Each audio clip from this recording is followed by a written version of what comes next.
waktu temanya ini masuk ke tim gitu ya, ini aduh, dewanya berani sekali nih bahas ini gitu ya pikir saya. Saya sebagai santri itu merasa bahwa peran dari pondok pesantren itu betul-betul membawa manfaat yang begitu besar dalam kehidupan saya. Kami sebagai Komisi A hadir di sini dalam rangka bukan untuk mengintimidasi media atau bukan untuk ikut campur terhadap konten media, bukan. Tetapi kami hadir sebagai anggota DPR RI untuk bisa memfasilitasi bahwa kami menganggap peran media itu sangat penting. Karena apa? Karena itu yang lebih berbahaya, itu yang lebih menyebar kemana-mana. Karena tidak ada alamatnya, tidak ada apa dan lain sebagainya. Undang-undang penyiaran masih mandek di DPR RI di Komisi 1, tidak jadi-jadi sampai hari ini. Peristiwanya itu cukup menggertak seluruh pesantren. Betul, sampai ada beberapa pihak ataupun santri yang menggeruduk nih, tapi salah sasaran, Mas. Tapi kan alhamdulillah, Mbak. Alhamdulillah dari sekian banyak protes di Jawa Timur dan di luar Jawa Timur kan tidak ada yang anarkis, Mbak. Kondusif semuanya kondusif. Tapi untuk kita sebagai masyarakat ini bagaimana juga mengawal itu? Apakah kita juga diikut sertakan di dalamnya? Kalau kami ngomong, informasinya juga tanpa media kami mau ngomong paling cuma ketemu beberapa orang. Dengan media saya cukup ngobrol dengan 1 atau 2 orang, tapi kan informasinya bisa menyebar di seluruh Nusantara ini.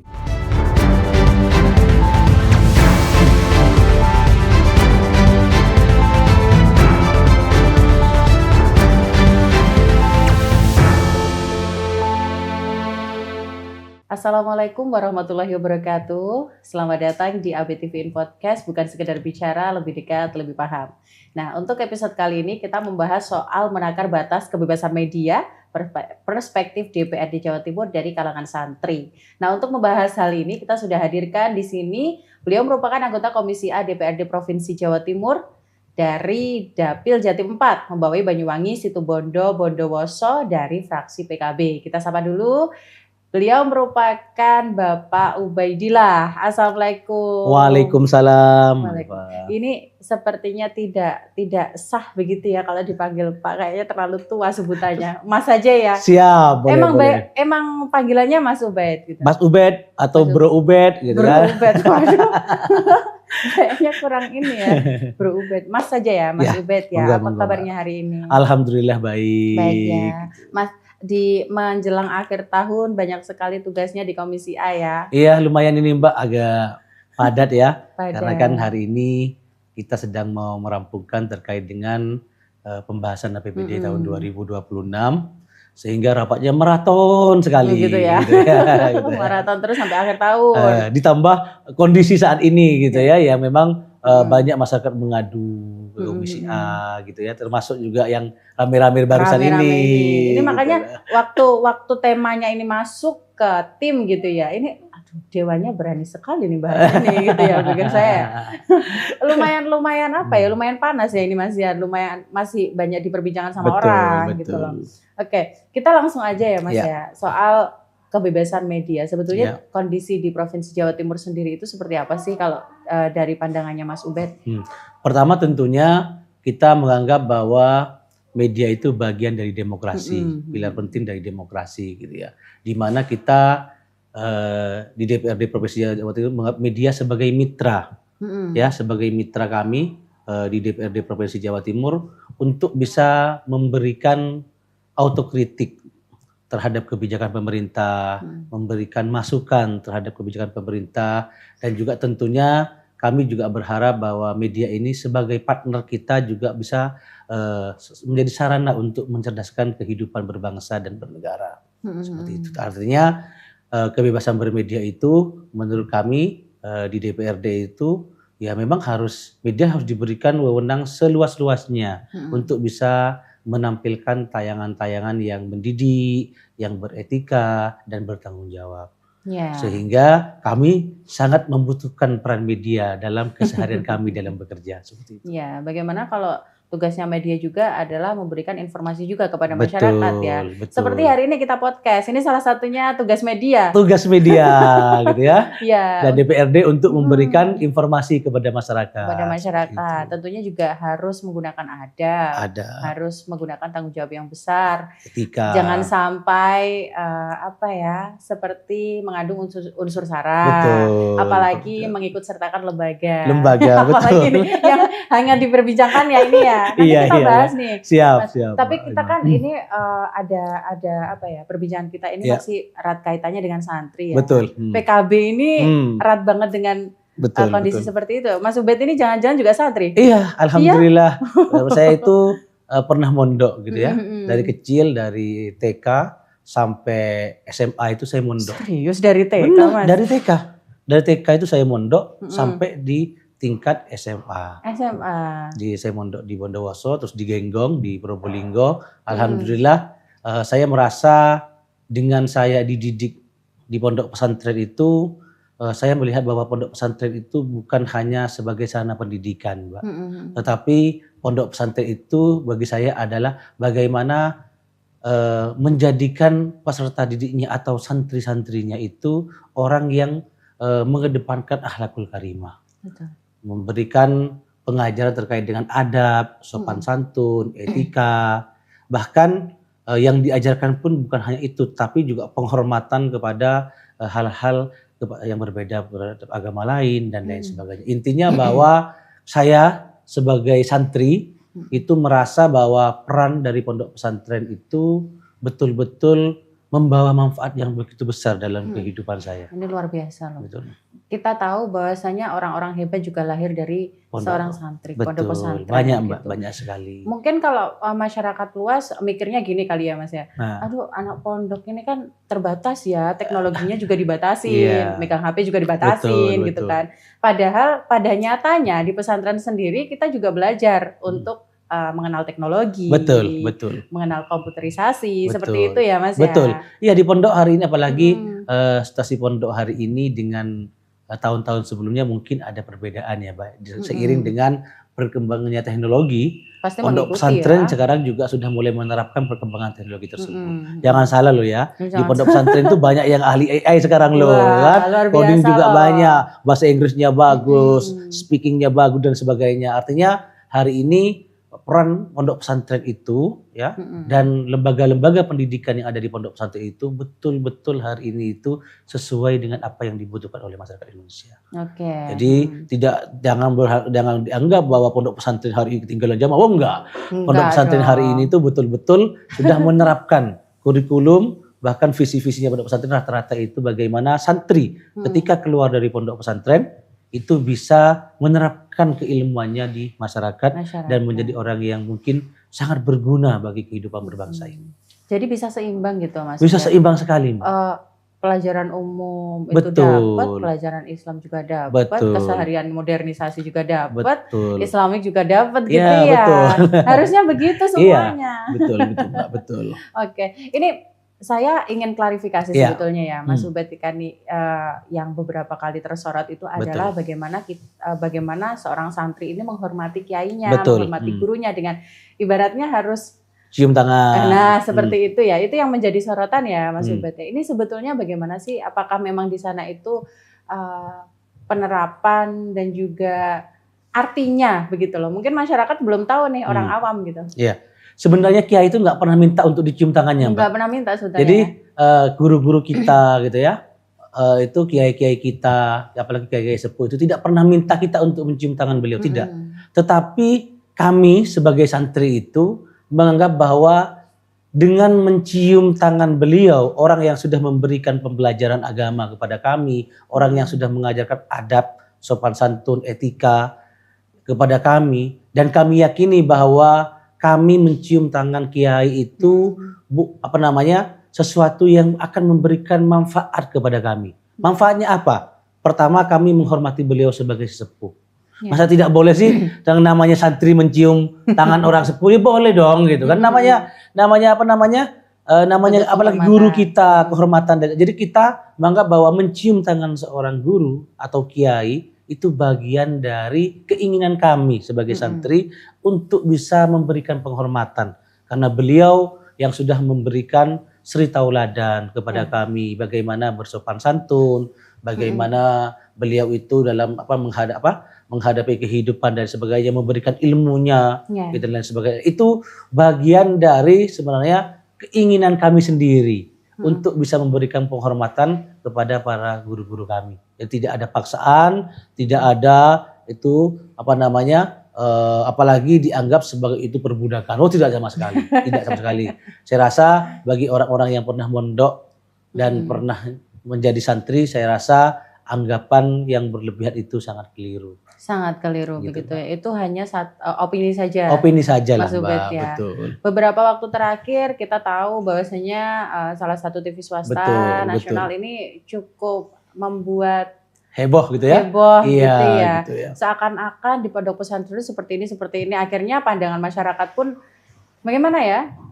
Mungkin kalau umum mungkin memandang lain pondok pesantren, tapi bagi santri, alumni santri seperti itu kan juga geram banget Betul. Apalagi pesantrennya diolok-olok seperti itu ibaratnya, Mas Ubed ya.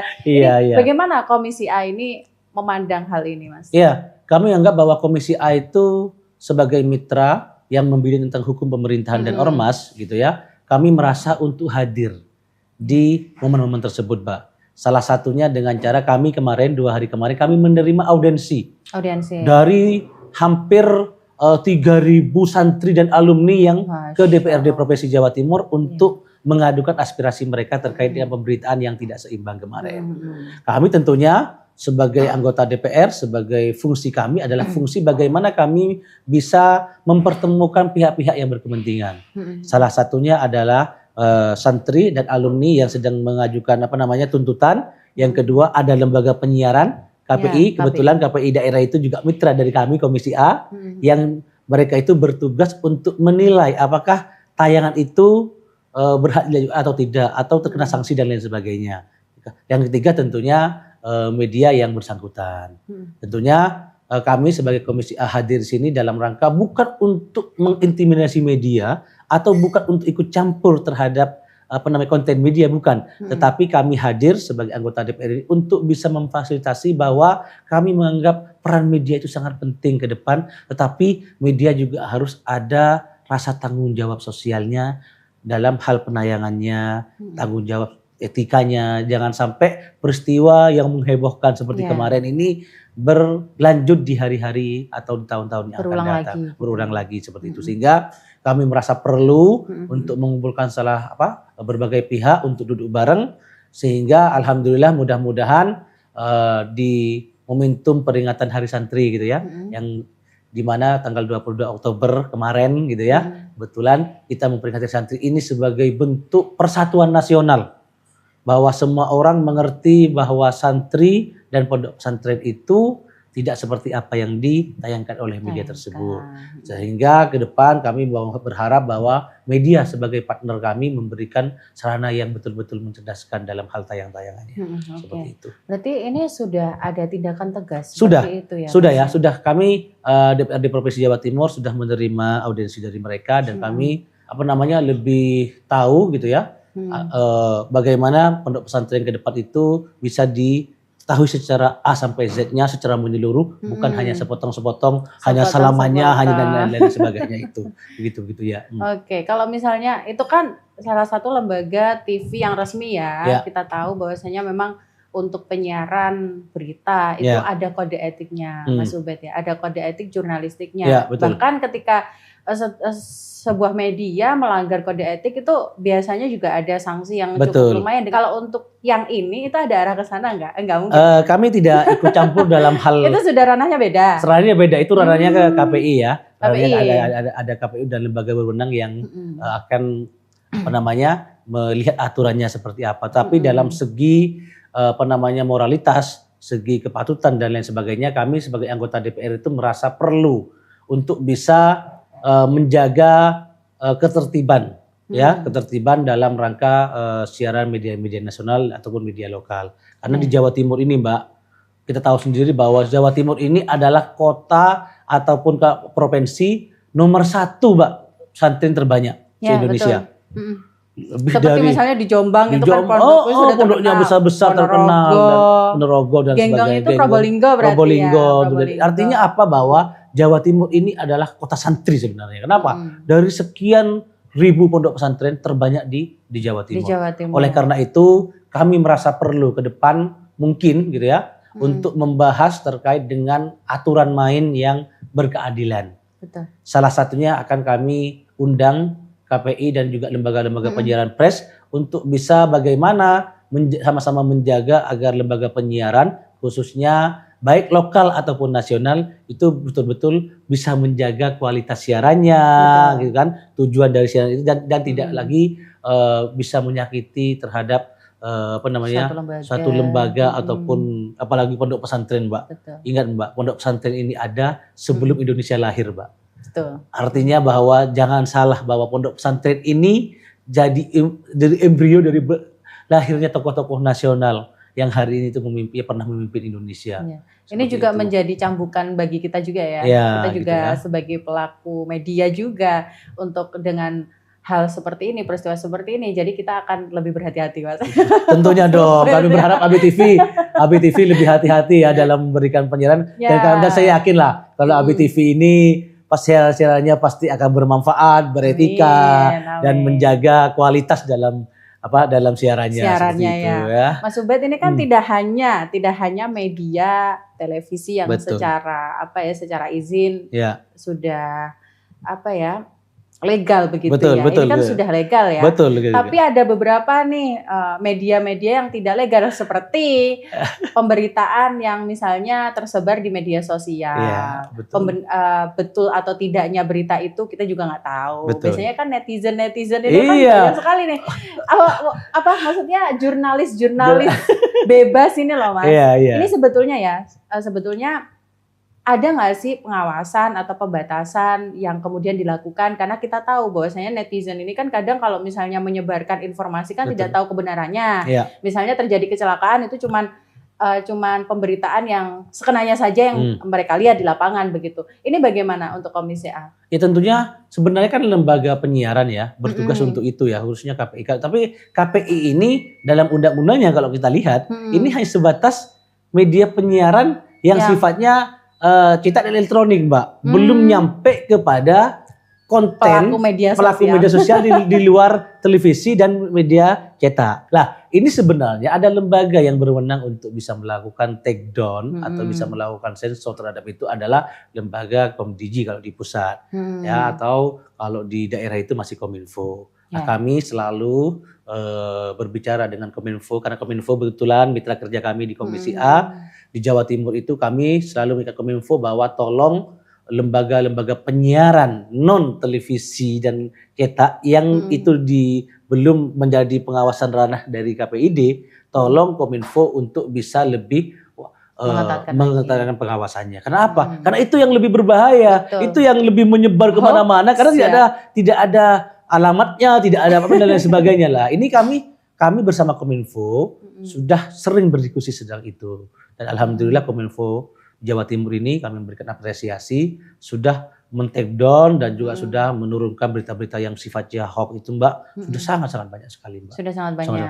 Tapi kami bilang jangan berpuas diri karena kerjanya masih panjang dan harus ditingkatkan lagi. Sampai undang-undang yang mengatur terkait dengan media sosial itu undang-undang penyiaran mudah-mudahan ini sudah bisa menjangkau itu. Hari ini masih sudah hampir 6 tahun ini. Undang-undang penyiaran masih mandek di DPR RI di Komisi 1 tidak jadi-jadi ini sampai hari ini.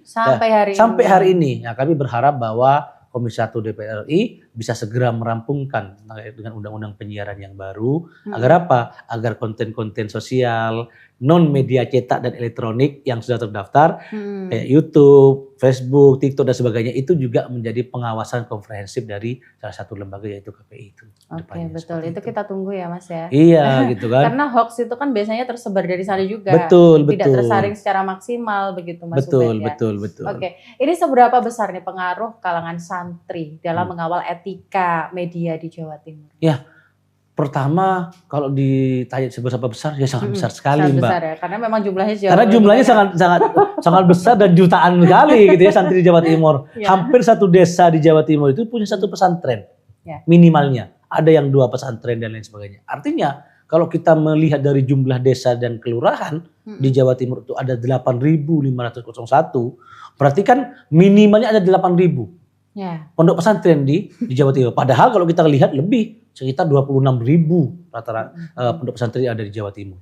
Artinya bahwa peran santri terhadap pengawasan media sosial ke depan ini juga menjadi sesuatu yang harus kita edukasi bersama, Mbak.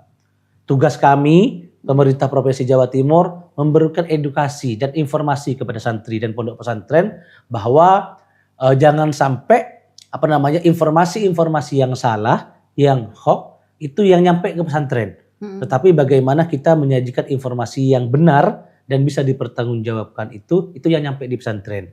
Sehingga santri juga bisa memberikan peran aktif dalam hal menyikapi peran dari media sosial. Oleh karena itu saya ke depan melihat bahwa peran santri itu cukup besar untuk bisa memperbaiki proses media sosial khususnya di Jawa Timur. Peristiwanya itu cukup menggertak seluruh pesantren. Betul, sampai betul. ada beberapa pihak ataupun santri yang menggeruduk nih, tapi salah sasaran, Mas. Betul. Iya, mengikuti ya. Iya. Salah sasaran. Mungkin itu anak-anak perusahaan misalnya, cuman kan bukan medianya gitu loh. Betul. Ini bagaimana Mas Ubed melihat hal seperti itu? Apakah ada sesuatu yang disampaikan kepada mereka yang mungkin masih belum paham nih? Tentunya kita memberikan edukasi ya, Mbak. Kan santri ini kan unik menurut saya, Mbak. Betul. Mereka ini belajar dalam sebuah pondok pesantren dari pagi sampai malam mereka ini belajar. Baik belajar ilmu umum, ilmu keagamaan ataupun belajar ilmu-ilmu sosial yang sifatnya itu tidak tertulis di buku, Mbak. Seperti akhlakul karimah, adab, sopan santun, etika itu kan nggak ada di buku, Mbak. Betul. Yang ada itu di perilaku sehari-hari dan tercermin dari gaya hidup kiai-kiai kita. Ingat loh, tidak seperti yang ditayangkan di beberapa media nasional bahwa kiai itu kaya, tidak semua seperti itu gitu ya.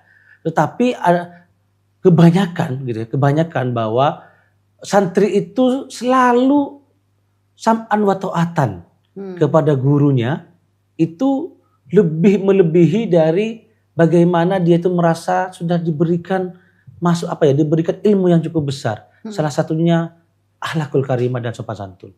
Oleh karena itu kalau ada santri kemarin yang salah geruduk dan lain sebagainya, ya dimaklumi saja. Toh itu sebagai bagian dari semangat untuk menyampaikan aspirasi, walaupun salah tempatnya gitu ya. Tetapi kan itu karena ketidaktahuan. Tapi sudah itu mulai kami edukasi bahwa yang benar kalau menyampaikan aspirasi ke sini. Tapi kan alhamdulillah, Mbak. Alhamdulillah dari sekian banyak protes di Jawa Timur dan di luar Jawa Timur kan tidak ada yang anarkis, Mbak. Semuanya kondusif, semuanya aman, tidak bakar-bakar dan lain sebagainya. Lah, itu artinya apa? Bahwa inilah santri. Santri tidak mendahulukan kekerasan, santri tidak mendahulukan kerusuhan dan sebagainya. Karena apa? Ya karena kiai-kiai kita yang mengajarkan bahwa ketika ada yang salah, apalagi yang menyangkut guru-guru kita, ya, kiai nggak suruh dia pukulin, kiai nggak suruh dia bakar kantornya, enggak, tetapi disampaikan keluhan ya bahwa itu salah dengan cara-cara yang baik. Artinya apa? Bahwa santri cukup beradab, cukup beretika dalam menyampaikan aspirasinya, dan itu saya rasa kita harus apresiasi. Artinya apa? Begitu peran pesantren begitu berguna dong, begitu bagus dong dalam hal demokrasi kita. Betul. Ya gitu loh.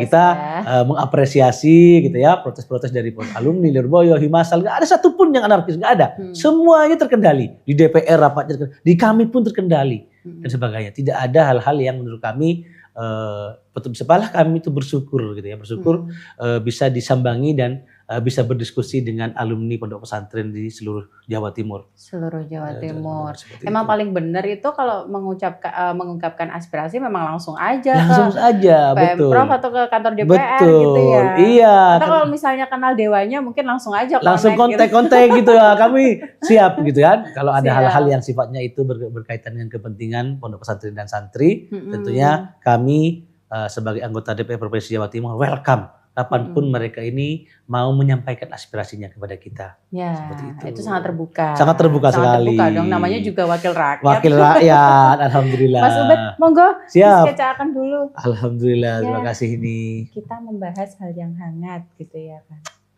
Agak-agak ndredeg sebetulnya saya.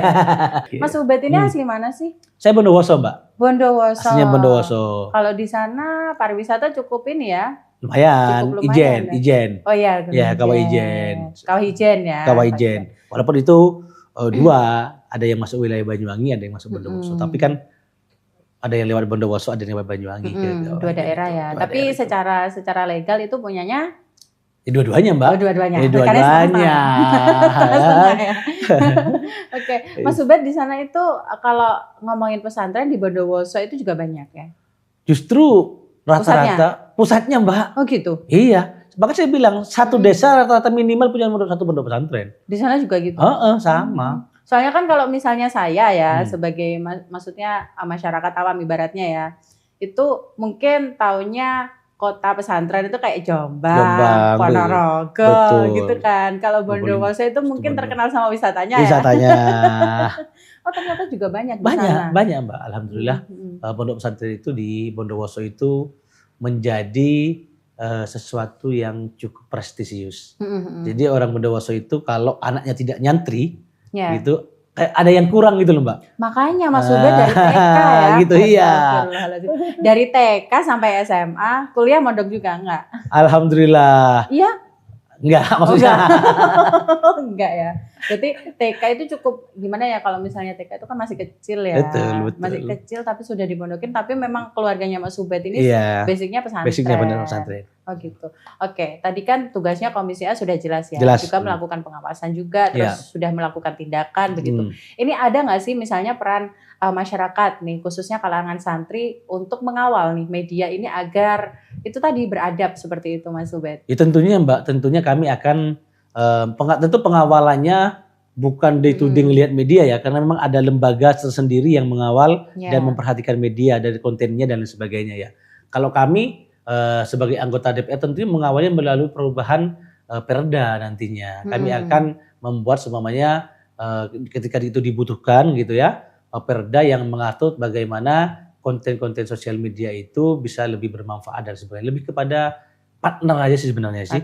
Jadi lebih kepada partner bagaimana media khususnya di Jawa Timur. Kami ini kan menganggap media sebagai partner yang begitu penting dan pilar demokrasi. Tentunya kami tidak ingin membatasi media, tetapi kami ingin ya duduk bareng dengan media untuk bisa memberikan siaran yang bertanggung jawab dan bisa memberikan manfaat nyata bagi kehidupan masyarakat Jawa Timur, Pak. Oke, tapi untuk kita sebagai masyarakat ini bagaimana juga mengawal itu? Apakah kita juga diikut sertakan di dalamnya? Tentunya dong. Tentunya kan nanti kami dalam dalam perdanya itu tentu nanti akan ada sosialisasi gitu ya, yang bisa melibatkan masyarakat untuk bisa berkontribusi, memberikan masukan, memberikan kritikan, baik mengkritik langsung kepada lembaga media yang bersangkutan, tetapi juga bisa memberikan masukan dan kritikan melalui anggota DPRD, sehingga kami bisa menyampaikan kepada media yang bersangkutan atau kepada lembaga pengawas daripada media yang diberikan amanah oleh undang-undang.